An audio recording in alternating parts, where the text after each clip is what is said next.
There we fucking go, boys. Off to a great start this morning. I hope everyone is doing well out there. If you're watching this live or if you're going to tune in later, rewind the clock, take a little rewatch of this whole entire thing, that's okay too. We're going to get things rolling off the bat pretty quickly here. We got some stuff to discuss. Of course, the UFC Paris card is coming together, looking absolutely beautiful from top to bottom there. I mean, wow. Patricio Pitbull making the quick turnaround against a much touted prospect coming out of Octagon MMA. Of course, Imavov Bahalio, Sandini versus Rufi as well on that one. Balaji Oki, Mason Jones, Paul Craig's on the card. Modestus Bukowskis, Fares Ziam's coming back. We got Delia, however you pronounce it, coming over from the PFL. This will be interesting as well. Gustafsson versus Fakhretdinov. That's going to be a good one. And then, of course, Ruchala versus William Gomes. Sam Patterson as well. Brad Tavares, the legend of the game, the longtime veteran. He's on the card too. From top to bottom, we got some good fights on here. Not some crazy all-action fights. I'll give you that. I'll say that. I'll admit that. Of course, Umar Sy, not the most entertaining in his last fight, but we've got some good name value on the card, some good regional value that we're all looking forward to. Anyway, let's jump right into the rest of today's news, starting with, we'll just start from most recent stuff, see what we've got cracking here. Khamzat Chimaev touches down in Chechnya with his newly crowned middleweight title. Of course, the other day he came back, stopped, a little bit of a pit stop over in the UAE. Of course, that's where he now calls himself a resident of. That's what he represents. The flag that he carries is that UAE flag. It's not really where he's from, though. So Khamzat now touching down in Chechnya, his newly crowned middleweight title here. Let's take a look, see what the crowd looks like. Of course, all the time, whenever we see these champions come back, they've got these crazy big crowds around them. Very exciting, big moments for them, right? Let's see what Khamzat's got. Let's see what kind of crowd he's drawing there over in Chechnya.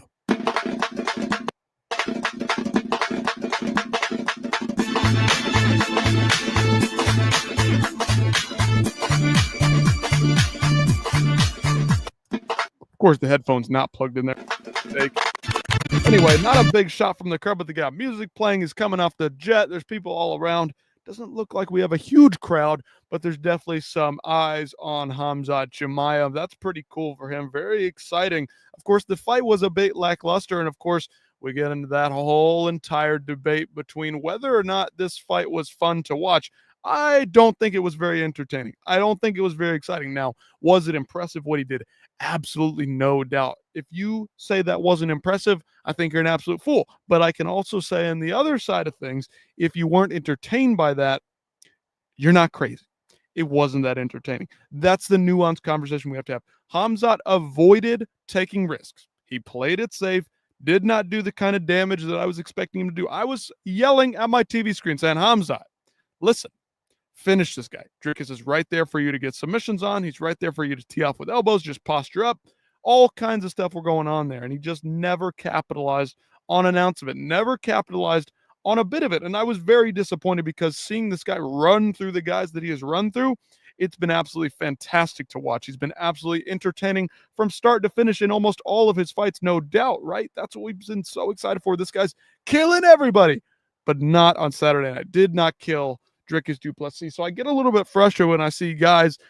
I've got damn t-shirts from Robert Whittaker, got my Full Violence shirt from Robert Whittaker. I've got my Demetrius Johnson t-shirts. Listen, I'm a fan of these guys, but it's absolutely atrocious what these guys are saying, and it's absolutely embarrassing to the sport that these are people that have big YouTube channels that cover the sport. Khamzat, woohoo!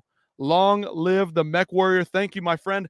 Glad you're here, checking things out. What do you guys think of the news? What do you guys think of the sport? You're a big fan of Khamzat, clearly, right? Just because we're on the topic, I'll reach right out to you. Obviously impressive. Obviously dominant. Obviously Dricus did not do what he needed to do. Khamzat, though, he could have done more. I feel like he could have done more. Could have done damage. Could have risked it for the biscuit, if you know what I'm saying. He could have gone for the finish. Could have gone for submissions. Try to do more damage. It was just not a very entertaining performance. Now, if you're a Khamzat fan, you probably thought it was entertaining, but from a guy who was just looking for both these guys, I'm fans of both guys. Their style's super fun to watch, both of them leading into this one. Thought it was going to be crazy. Thought it was going to be Shogun Rua versus Dan Henderson too, right? The reincarnation of that fight, the revitalization of the great middleweight fights we once saw, the chaos. And it just wasn't that. And I put blame on both guys because Khamzat could have done a lot more to finish the fight. So when Demetrius Johnson is criticizing the performance, or criticizing us, the fans, for criticizing the performance and how boring it was, I feel like that's absolutely foolish because it was impressive. You have to admit that. It's on DDP. This fight is boring. I think it's on Khamzat as well because he could not go for the finish when he absolutely needed to, right? He could not do it for some reason in the game plan. He was stopping himself. He was the only one stopping himself from getting the finish. DDP had great submission defense in moments, right? Up against the cage, was doing good, blocking the neck, keeping himself safe there. But on the ground, specifically in crucifix position, you have seen the guys like Matt Hughes. Go back, rewatch Matt Hughes fights. He's done it multiple times. Teeing off in the crucifix position. Khamzat could have done that. Dricus posed no real threat on the ground. Khamzat could have easily been more dominant and more aggressive trying to go for the finish on the ground. And again, not saying DDP is free of blame, but Khamzat deserves some blame there too. So I don't understand that Demetrius, who allegedly watches this sport on a daily basis, right? He is a mixed martial artist. He appreciates what Khamzat did. I appreciate what Khamzat did. Khamzat had a lot of pressure going into this fight. Yeah, I mean, he did. That's why he did not go for the finish. I think that's inexcusable. I think there's been pressure on so many guys. Lerone Murphy had all the pressure in the world. He went out there, had the game plan prepared. I'm going to use the spinning back elbow against Aaron Pico. Guess what happened? It fucking worked. Khamzat Chimaev was so dominant in the grappling realm. He should have been able to finish Dricus Duplessis. I don't care if there was so much pressure on him, whatever. It makes me very suspicious of what's going on with Khamzat. Was he just limiting his cardio? Was it something, I mean, crazy theory, but I heard it. Somebody chucked it out there. Does this have something to do with the betting line? Because, listen, who was picking Khamzat by decision? Not me. Murphy not fighting for the championship. Doesn't fucking matter, my friend. I understand what you're saying. I appreciate the comments. Good. Playing devil's advocate here. But Khamzat should have been able to go for the finish. It is not an excuse. That's not MMA. You fight for the finish. You fight for damage. Khamzat was not doing enough damage, in my opinion, to be fighting for the finish. I'm not going to talk about it anymore. I understand that you seem to be a fan of Khamzat. That's perfectly fine, perfectly great. I thought it was very impressive, but not entertaining. Excuse me, mixing up my words early here. Sorry about that, my friend. But listen, it just wasn't entertaining. And if you're a fan of Khamzat, good for you. It was entertaining because you were a fan. I love both guys. I wanted to see a finish. I wanted to see damage. I wanted to see danger, and I didn't see that from Khamzat. I definitely didn't see that from DDP, and that's what's disappointing. That's where I'm coming from. But Demetrius Johnson saying this stuff, saying that I'm a casual, that I'm an idiot for thinking that, that's absolutely absurd. It's absolutely absurd to you guys as well, because when you guys aren't a fan of the guy and he puts on a boring performance, I perfectly expect you to be critical of it because it's MMA. You're supposed to go for a finish.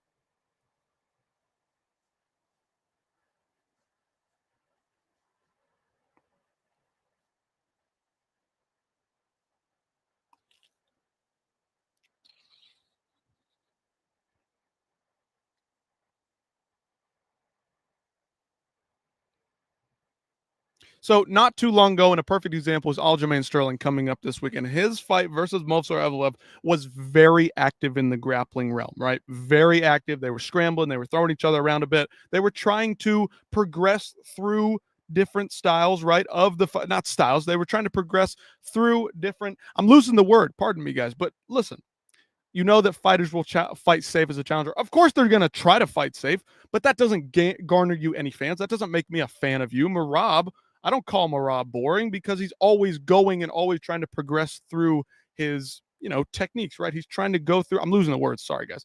He's trying to progress through to the next position. That's what I'm looking for. The word position.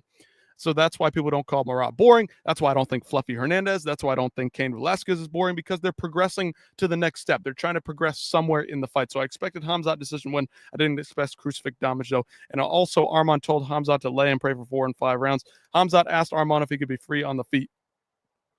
Listen, I don't care what Arman says. I don't care what anybody says. Khamzat Chimaev has been, up to this point, a dangerous finisher in the first round.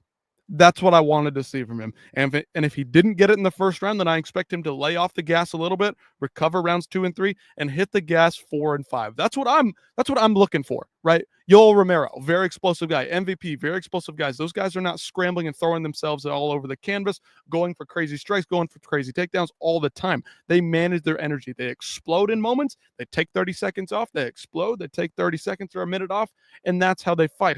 Khamzat, I see him as a guy who should have gone full blast in the first round. Maybe he did. Maybe he did.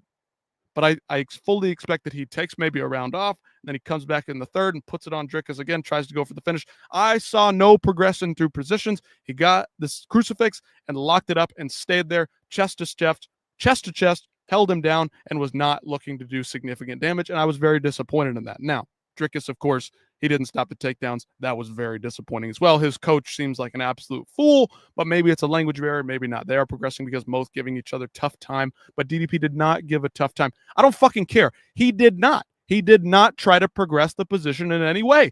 Where did he go for submissions when he was chest to chest with him in the crucifix position? He did not. He did not go for any elbows. He landed a couple, but he was not looking for elbows. He did not progress to anything. I completely disagree with you, man. I completely disagree. That's not true. It's a sacrifice. He has to secure the championship first because the win money is so much more. He probably calculated that and even more entertaining after becoming champion. If he does this shit again, I guarantee you people are not going to be looking forward to his next fight. I'm already not looking forward to his next fight in a similar manner. Now, of course, I know that he can be dangerous. That's why I'm looking forward to him. He's a big star. That's why I'm looking forward to him. But I'm definitely like, hey, like baseball in America, strike one, right? You can't do that over and over again. Israel Adesanya fell into that category. Strike one, boring fight against Yoel Romero. All the way on the come up, very exciting. Got the belt, very exciting. Israel Adesanya was a challenger. Knocked the fuck out of Robert Whittaker, right? That's a recent example. Then he kind of fell off, got a little boring thereafter. Come on. Come on now. If you want fans, you are exciting. You're active. Khamzat has lost a lot of aura because he's been inactive. And I believe, lost quite a bit of the casual fans because it was a very boring fight, unfortunately. So Robert Whittaker, he also commented on this. Let's take a listen to Robert.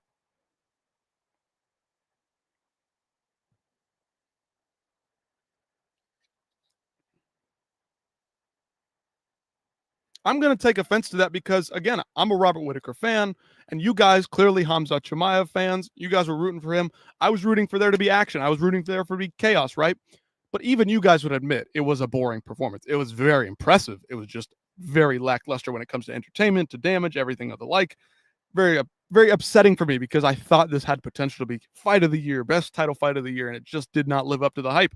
And the blame goes on both guys.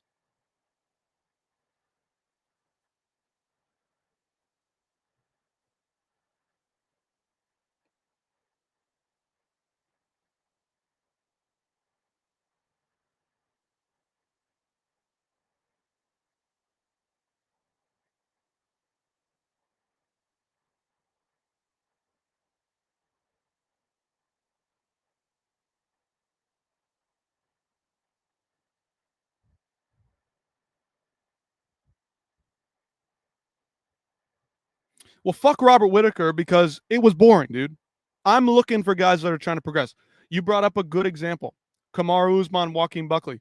Was Kamaru Usman just sitting on Joaquin Buckley doing no damage? Come on. You guys are missing the point. Khamzat Chimaev, very impressive. Nobody's fucking denying that. But you guys, I got to be honest with you, you're being a little bit silly if you're not at least understanding what I'm saying in that it was very, very lackluster. He was not trying to do damage in any way, shape, or form in that crucifix position, and that was fucking atrocious. Absolutely embarrassing that you guys would even try to say that it's the same as the Kamaru Buckley fight. Kamaru was going for damage. He was securing takedowns, going for some kind of finish, going for some kind of damage. You cannot say that. It's not the same at all. Yeah, it's mush. It's about sacrificing, fighting safe when it's time to fight for that title. I don't fucking care, man. That's not what MMA, man. He was playing it safe a lot. That's all I'm trying to say. That's all I'm trying to say. I know that he's capable of doing damage. I know that he's capable of finishing the fight. But listen, this is your time to shine when you're so dominant in that grappling realm, in the wrestling against DDP. I don't care how crazy his scrambles are, how crafty Dricus can be, how tough Dricus is. You clearly had such a skill advantage. You were this far ahead of him. Fucking finish the fight, Khamzat. There was no reason to play it that safe considering how dominant he was being. That's all I'm trying to say. I know what you guys are saying. You guys seem like you know what you're talking about. I appreciate you guys being here again. Throw these comments in there, playing devil's advocate, so I can explain my side of the story. I mean, Gordon Ryan, of course, he's a jiu-jitsu player. He doesn't get punched in the face, and he said this about it, which, listen, again, I'm not stupid. I understand it was dominant. I understand that he had a great, impressive performance, and that level of dominance for 25 minutes, pretty fucking crazy. But Dricus also did some pretty good damage in that last minute of the fight. How do you let that happen if you're so dominant? Finish the fight in the first round or second round, third round if you're that dominant. That's all I'm saying. It was such a clear disparity with skill there. Anyway, let's keep it moving. Let's keep it moving. I know you guys are probably missing half the stuff that I'm trying to put out here, but we'll get down to it. Jake Matthews, he's signing his fight. He's going to be on the Perth card. Of course, last night, Rouston got himself a big one on the Dana White Contender Series. They're going to throw that right on that Perth card as well, allegedly. So this Perth card filling out quite a bit. I mean, of course, we can go over and check Big Marcel, see what the rest of the card looks like if you guys want to see that. Let's take a look, zoom in a little bit here, see what we've got so far for this card. It's not looking too bad. We can also pull up Tapology. Maybe we'll jump on over there. Let's see what's going on. Let's see if Khamzat fights more exciting. He better fucking fight more exciting in his next fight. I understand that he's fighting for money. All these guys fighting for money. I get it. But listen, you cannot fight like that and try to say that you're a very popular fighter, say that you're an entertaining fighter. Khabib, people called Khabib boring back in the day. That shit was fun to watch. He beat the ever-living shit out of his opponents. That was entertaining. That's what I like to see. So that Perth card, of course, filling out. We got Carlos Oberg, Dominic Reyes, Navajo Sterling, Rodolfo Bellato, Loma Lookboom versus Alexa Tainara. Yeah, it's all right. Colby Thickness versus the Josias Musasa, of course, prospect. I forget what flag that is. Anyway, you guys let me know in the comments if you know it. Luana Carolina, Michelle Montag, of course, fighting out of the PFL. She's moving over to the UFC. Tom Nolan, entertaining fighter. Jimmy Cruz on the card. Junior Top is back. Daniel Santos versus Ju Sang Yu, of course, the Korean zombie, baby zombie, whatever you want to call him. And that guy had an absolutely fantastic performance at International Fight Week. Jamie Malarkey, Brandon Perisic, however you pronounce that one as well. This guy's a pretty good prospect on the come up. I'm excited to see him fight as well. But that is the Perth card so far. Of course, Jeff Neal, after his spinning elbow knockout, he's in good spirits after that one. Man, he didn't even hit me for real. Of course, Jeff Neal playing up that character for himself. Of course, he's not a big talker, but he can be sarcastic in moments, and I do appreciate the humor sometimes from a guy who's not very talkative. I slipped and the ref stepped in too early. That's some bullshit. LOL, nah, seriously. Good shit from Carlos Prates, still in good spirits. Going to be back in the gym Monday to getting ready for that next one. Thanks for all the love, guys. Good to see Jeff Neal's okay. He survived it, had that huge gash in the side of his forehead. Of course, here's Yoel Romero. On to the next thing, coming back to Khamzat and Dricus. Let's see what he had to say about the whole thing. Of course, this guy is an Olympian himself in the wrestling category. You peak version of Yoel Romero, peak version, versus Dricus or Khamzat. How it played out? I beat anyone. Both? Yes. By decision? Yeah. Yeah, by decision. Because you respect them, yeah? That's why I said. Thank you. So even at this age, what do you guys think about Yoel Romero jumping back in there? You were talking prime Yoel. I mean, prime Yoel was a beast. Could he have stopped the takedowns of Khamzat, though? That would be a really interesting matchup to see, because a lot of these guys at middleweight, I'm excited to see the young guys get in there. However, I don't think a lot of them have that kind of same wrestling defense that a Yoel Romero might pose to Khamzat. Anyway, excuse me, guys. Speaking of wrestling, made a little bit of a video of it last night, but Gable Steveson, he's making his MMA debut. He's going to be fighting on the LFA 217 card, I believe, up in Minnesota. Perfect hometown matchup for this guy. That one's going to be exciting. Gable Steveson, of course, the Olympic champion, the heavyweight gold medalist. That's this guy. This guy is fantastic on the mat.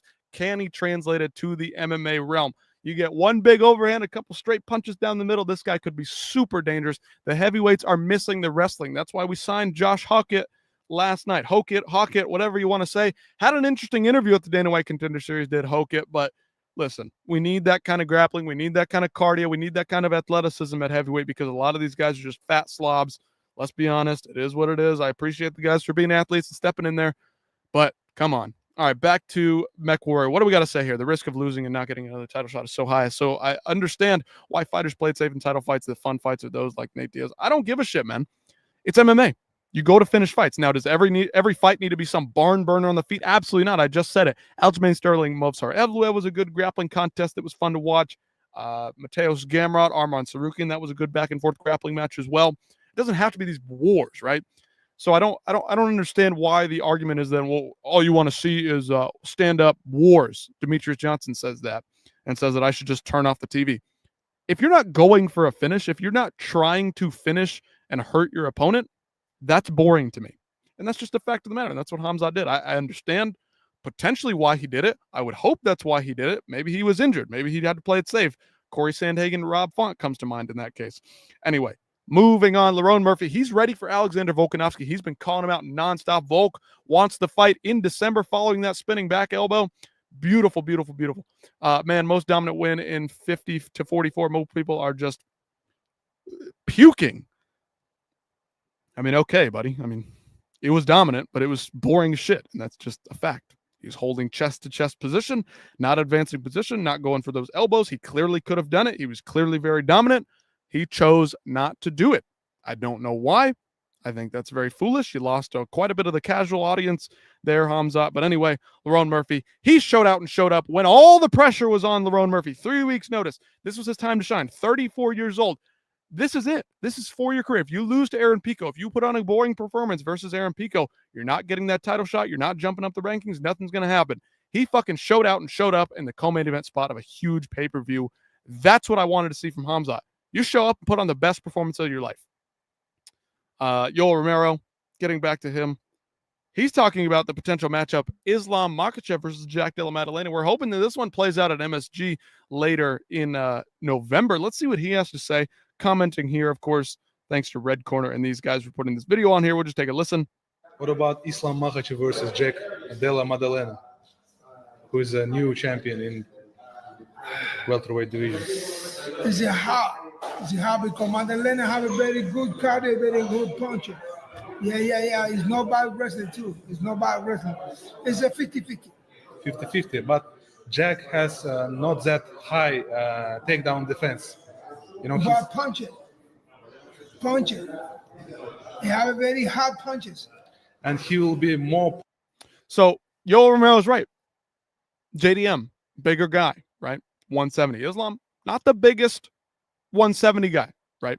Obviously, coming up a weight class. Not going to be the biggest 170er. Jack Della Maddalena is not massive either, but he does fill out pretty well. He's got pretty sturdy, thick legs. Now, is he a big kicker? No. But that does play into it when we talk about the scrambling, when we talk about the wrestling. JDM is I think this fight's going to be better than many people are expecting it to be. I think people are pretty high on Jack Della Maddalena. They're still picking Jack Della Maddalena, which I think might be a mistake. I'm going with Islam, at least on a first glance. But listen, Craig Jones in the corner of JDM, the good scrambles. I mean, this guy is a wild scrambler, and that might cause problems for Islam. We'll have to see what it is. But Islam is not the kind of chain wrestler that Khamzat Chimaev is. Khamzat Chimaev would be very successful against Jack Della Maddalena, in my opinion, because he just chases the takedown relentlessly. You cannot scramble like that for 30, 40 seconds at a time. Islam Makhachev, not that kind of takedown threat, but he does pose some trips and some throws that could cause some issues there for Jack, despite the scrambling prowess from Jack Della Maddalena. Of course, contract winners from last night's Dana White Contender Series: Jimenez, Hokit, Lee Scott, Rouston, and Delano. Let me know what you guys thought about this. Did you tune in? Did you watch? I mean, I was very impressed by Delano. I was pretty impressed by Lee Scott. Despite the weight miss, I thought maybe he should have to come back and reassess, make weight again, prove that you can make weight before you get into the UFC, into the more professional organization. Khamzat is better in wrestling than Khamzat, obviously, or than Islam, excuse me. That's why I think Khamzat would probably be a little, I would say that, yeah, Khamzat's definitely going to get some takedowns. Islam, I feel like, is going to have to strike this out on the feet a little bit against JDM. Anyway, Jimenez, I thought, showed some composure. I thought his opponent was not very good, unfortunately. A guy that I was rooting for because he was a huge underdog, comes from a family gym. Like, it's always fun to see that, but I don't know, man. 2-pound weight miss is crazy. I thought it was only half a pound here for Lee Scott. I believe it was only half a pound, buddy. But listen, he had a great performance, showed all the aspects that he needed to show in the world of MMA. He just missed weight. I don't like that level of unprofessionality. I don't know if they should have signed him. I think he probably could have come back for another fight this season, proved that he can make weight. Rouston, of course, he's 30, on that edge of like, should we sign him? Is he really a good young prospect? He looked pretty good, got the finish, of course, but he's on the little bit of an older side, right? Just because they win doesn't mean they deserve to get a contract. Of course, Hokit, heavyweight, showed a different level of grappling prowess. I get it. The post-fight interview, people were knocking him for that. It is what it is. It's the interview. He is himself. He promotes himself. If he wants to promote himself that way and lose some fans or gain some fans from it, that's all him. That's all on him. But the fight, the way he acts in the cage, what he does in the cage, that's what I'm looking at. And Delano, this guy just looked crisp, clean, and ready to go. I mean, this guy looked like a top 20 fighter in the division. I mean, what more can I say? Let me know what you guys thought about those fights in the comments here. Let me know as we go. Of course, here's Gable Steveson. He's got a little bit of a statement. Of course, he's going to be coming to that LFA 217 card. Let's take a listen to what Gable's got to say. It's Gable Steveson here, Olympic champion and NCAA champion for the University of Minnesota. I'm here to tell you right now that I'll be making my pro debut on LFA 217. See you then. It's Gable Steveson here, Olympic Dude, how do you not watch Dana White Contender Series? It's probably the best product they're putting out there. Almost every fight, week to week, are bangers after bangers after bangers. Guys that are fighting tooth and nail to get into the UFC. You got to tune in and watch Dana White's Contender Series. It's the best stuff. It's the best the sport has to offer right now. Watch this one because of Sai Kumar, because he lost, but he lost by TKO. Watch this one because of Sai Kumar, because he lost by TKO. Who are we talking about here? By Senghor Susarkayev last week, he looked pretty damn good. Of course, we've got some updates to the men's pound-for-pound rankings. Let me know what you're talking about down there in there, Musharraf, or however you pronounce your name. Apologies. Anyway, Topuria stays at number 1. Makhachev, number 2. Duwalis Willie. I don't think Khamzat deserves to jump into the number 4 spot. Of course, Pantoja had a long reigning title, has been the long reigning champion now. Jack Della Maddalena, Ankalaev, Volkanovski, Chimaev. Those guys just got their title. I believe they should be right behind Pantoja. Chimaev, you could put 5 just because of how dominant the performance was. But Pantoja, he's been defending the belt. He needs to be above. The guy who fought Lewis Lee Scott. Sorry. It may be the misspelling, or I didn't know how to spell his name. Anyway, I'm glad that you tuned in to watch that one. That guy would look pretty good on the come up, right? But Lewis Scott Lee, I mean, he's just another animal. Young guy, disappointing. Sorry to hear that your guy lost. I mean, damn, dude. It always sucks to see your fighter lose, obviously, when you're rooting for a guy. I was rooting for the Kawosi guy purely because he was such an underdog and he was coming from that family gym. But listen, sometimes stuff doesn't work out. Maybe this guy will be back, get another chance, get another crack at it. We'll have to just wait and see, because, listen, a lot of these Dana White Contender Series guys, they can make the quick turnaround. I was impressed last night by a lot of the stuff that we saw. Lewis Scott Lee, dude, he's just good everywhere. He was better everywhere than I thought. Absolutely fantastic. Let's see, last night. Let me get his name right. Oh, the Indian guy, of course. Listen, I watched too many fights. I forget stuff. Anyway, I thought he looked pretty good too. He just wasn't quite, I don't know, explosive enough maybe. Let me know what your guys thought, what your thoughts are on it. Maybe you're a local guy. You know more about the guy than I do, and he's now 5-1, but he's 27. He's still got time. Maybe he can come back. I just thought he missed a lot of that explosivity, the kind of dangerous, like, boom, let's go, get something done in the moment. Of course, he was rolling for some submissions, just couldn't get anything done. I don't know. You let me know what you think about the guy. I mean, I haven't watched a lot of his regional fights. Of course, he was fighting in CFFC, maybe APFC, if I can remember correctly. I mean, I've got the record pulled up right here for him. Let's see. Yeah, CFFC. I think I watched those 2 fights, and I thought they were pretty damn good. I mean, of course, it's always questionable what his caliber of opponent is going to be. Before that, Lewis Scott Lee is 9-0 before this one. Yeah. I mean, of course, but he got the win. I'm wondering because you were tuning in because of Kashyyyk, what your thoughts on him were before this one. Because, I don't know. I thought he looked pretty good, pretty dangerous on the come up. Just Lewis Lee Scott's just clearly an animal. Like, the guy is just more dangerous. Doesn't have the wrestling, also doesn't have as good as striking. Obviously didn't have that against Lewis Lee Scott. I just thought that I thought he would be the better grappler, and he just wasn't. And I think you're right. So that's a good assessment. I think we're on the same page there. Chimaev, of course, back to this. I don't think he's top 5. I think Pantoja should be above him. With another win or 2 under his belt, another dominant victory or 2, he could easily jump into the top 5. I think that when you gather that belt, when you gain that belt, when you first earn that belt, you shouldn't be jumping into the top 5 already unless you've beat everybody on the come up. Khamzat hasn't beaten all of the top contenders. Pantoja had beaten all of the top contenders. Topuria, he didn't beat all the contenders. I get the hesitancy with moving him up, right? I get that.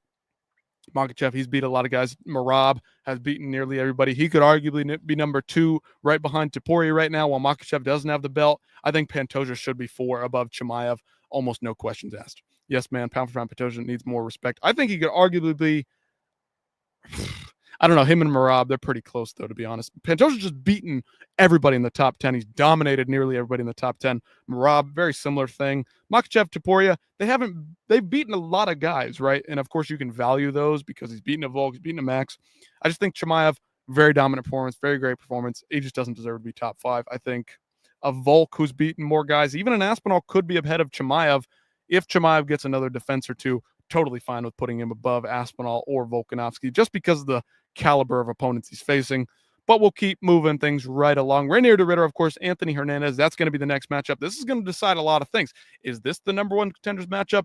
Is it Imavov versus Bahalyo? Is it a contest for who comes out on top with the most insane finish, most insane performance? That's what I'm looking at. Ankalaev also on a crazy streak, right? But Ankalaev hasn't beat everybody in the top ranks of the division. Hasn't beaten all the top 5 guys yet.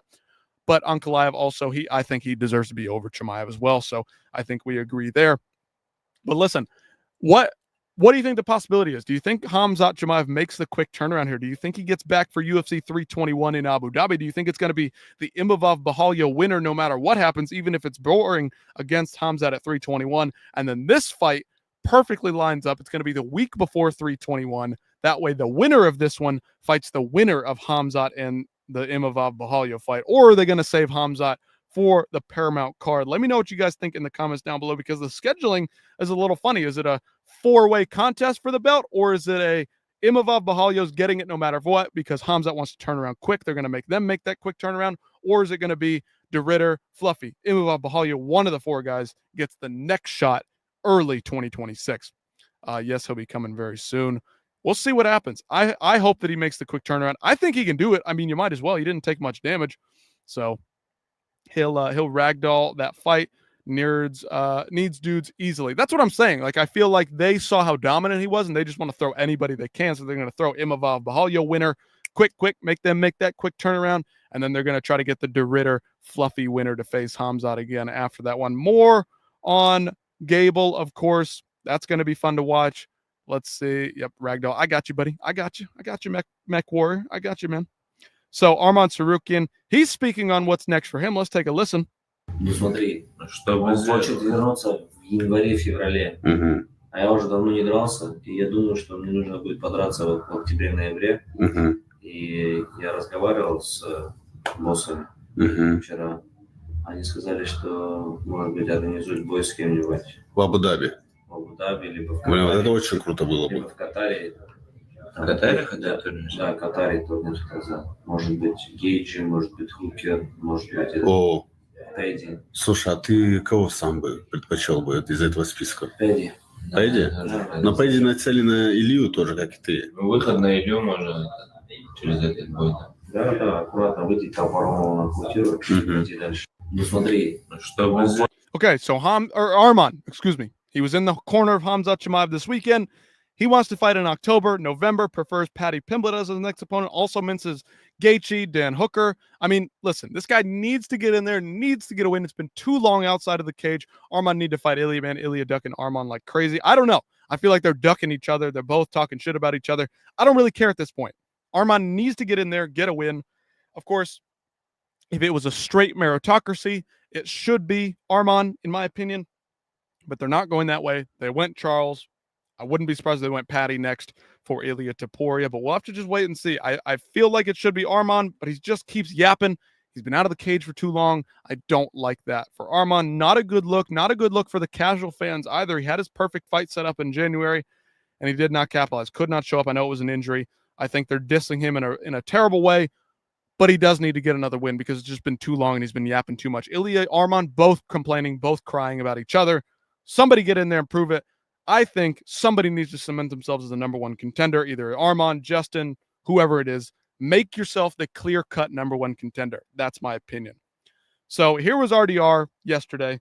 Let's see what he had to say in a potential clash. We're talking about if he wins versus Fluffy, maybe he gets that next title shot. Let's see what he's got to say about the matchup. Khamzat absolutely dominant on Saturday. RDR made Robert Whittaker look a little bit silly in moments. Robert Whittaker, of course, fought back really hard in moments, but RDR, I mean, I don't know. The guy's a very goofy fighter and somehow made Robert Whittaker look a little bit weak on the feet in moments. You're very dangerous off the bottom and on top, right? So even if he does get you down, it's a different kind of fight compared to a lot of the other contenders in the division. Yeah, 100%. I have some sneaky stuff from the bottom as well. I think I can really make it hard on him once I put him on his back. So yeah, I think I have a good chance in this fight. You're very dangerous. So obviously Khamzat Chimaev was very wary of Gilbert Burns' guard, right? Gilbert Burns, obviously jiu-jitsu world champion. The guy's very dangerous, one of the best jiu-jitsu practitioners in all of MMA. Reinier de Ridder, very good off his back, very dangerous in the grappling realm. Maybe he poses some threat to Khamzat. Maybe Khamzat's going to have to strike it out on the feet. Of course, Khamzat has some good, clean 1 and 2s down the middle. He's a very clean striker in moments, but I don't think that he has the aggressiveness to just rush forward and throw down with RDR and put him away quickly. RDR's got a hell of a chin. Ilya running from Movsar and now Arman. I don't know, guys. Those guys are not super entertaining, so I understand why from the outset the casuals and the massive fan base that MMA has, I get why they wouldn't want to see Ilya, or they wouldn't want to see a Movsar, for example, maybe an Arman. I think Arman's pretty entertaining. I think Movsar gets a lot of hate, gets a lot more hate than usual.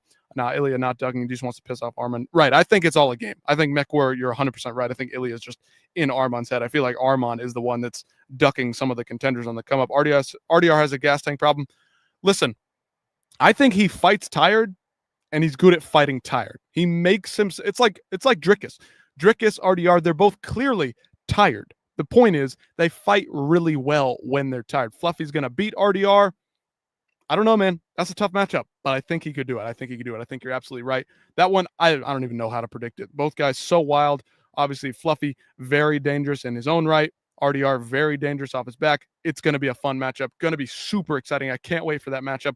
Fluffy could very easily run the table on RDR. Could stay out of danger in the grappling realm. Could do just enough on the feet. RDR, very dangerous, though. Very big for the weight, so I'm very excited to see that fight. Fluffy, of course, think about this, though. Fluffy has had trouble with getting hit to the body. He's got a weak stomach. We've seen it in his fights before, the Kevin Holland fight, the Brendan Allen fight. He's a little bit weak to the stomach.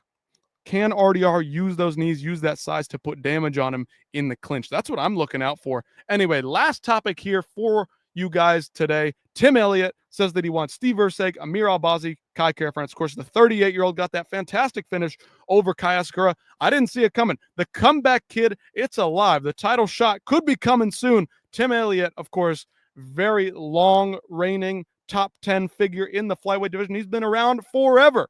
Could he be facing off against Steve Erceg, Amir Albazi, Kai Kara-France next? I'm excited to see that one. Tim Elliott's back in the win column. Hasn't fought in a while. He's back in the win column. Very excited to see Tim Elliott, see if he can make some waves, because clearly flyweight is not developing in the way that we thought it was. I thought it was getting better. I thought all these divisions were progressing in such a way in which this just isn't the same sport it was 5-10 years ago. Tim Elliott showed that it still is the same game. Who can do the most damage, who can lock up submissions, and who can get the wins. Thank you guys for tuning in again. My goodness, thank you guys so much for being here. This has been an awesome show, talking about everything. Khamzat, you guys playing devil's advocate for me gives me something to talk about, gives the conversation some meat to the bone, because I can't just talk here and shit on Khamzat all day. I thought the performance was very dominant, very impressive, just wasn't entertaining. That's the gist of the story. But Fluffy RDR, very exciting. Gable Stevenson making his debut. Yoel Romero jumping in on some of this stuff. Middleweight, of course, his division for the past couple of years. I mean, wow. Manel Kopp, unfortunately, couldn't be consistent. Manel Kopp, love him. He's great. Very exciting. Maybe he's next. We'll see what happens. Again, let me know what you guys think about this, guys, all in the comments down below. Comment after. Throw some comments in here. Let me know if the audio was good. Let me know if I was good. What can I do? What can I do and improve? Because you guys are super, super fun to talk to. I really enjoy it. Anyway, like, share, comment, subscribe, whatever. Do the whole thing, and I'll see you tomorrow. I'll see you next time. Check out the videos on the channel. I appreciate you guys for being here, providing some conversation for me to talk about. Looking forward to Tim Elliott, a good point about Fluffy's stomach. Yep, that's what I'm looking for. Thank you, Mech Warrior. Thank you, Dirty Reg. Thank you, Musharraf, all for being here. Anyway, that'll be it for me. I'm signing off. You guys have a great day, and that is all from me, and I'll see you next time.